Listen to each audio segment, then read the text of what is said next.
Just a couple of quick comments today. Big story this week.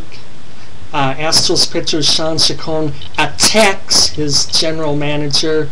The Astros suspended him immediately, quote, indefinitely, and to no one's surprise, the next day they gave him his walking papers.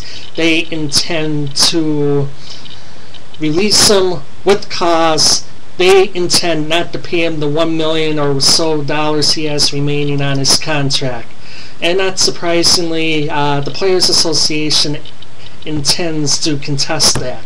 You know, I just got a question for Donald Fehr. I know he's one of the strongest, him and Marvin Miller, who's still kicking and bitching about not being elected into the Hall of Fame. I know there's two of the strongest union guys of all time, but if Jeffrey Dahmer pitched in the majors, I suppose Fehr would defend him too. Look, nobody wants to get demoted to the bullpen. Nobody wants to get sent to the minors. Like Derek Turnbull's making $3 million plus right now to walk 30 batters per 9 innings in AAA, and Dontrelle Willis is the most expensive A-ball pitcher in the history of the game.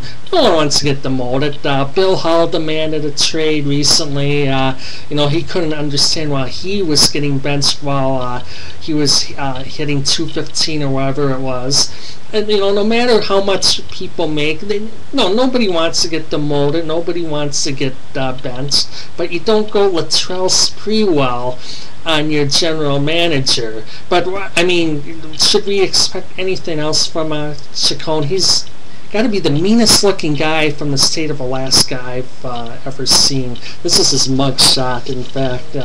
That's your Shawn Chacon mugshot. So, you know, it'd be nice seeing you in a year or 2 years or whenever you resurface, if he resurfaces at all, or maybe he's just out there with maybe Sprewell's worked up enough change to buy another yacht and they're out together right now as I speak. And finally, a special comment. As you all know, there was a tragic loss in the TV news industry with the untimely passing of Meet the Press host Tim Russert a few weeks back. And the big story now is, who is NBC going to replace him with on the fly, especially in an election year? And the name of Keith Olbermann is among those who have come up. In fact, Olbermann was recorded in a New York tabloid as saying that if he doesn't get the job, that he is going to walk away. Well, there's a surprise. Not like Keith Olbermann has walked away from a job before in his life. No, wait, yes he did. He walked away from The Big Show with Dan Patrick.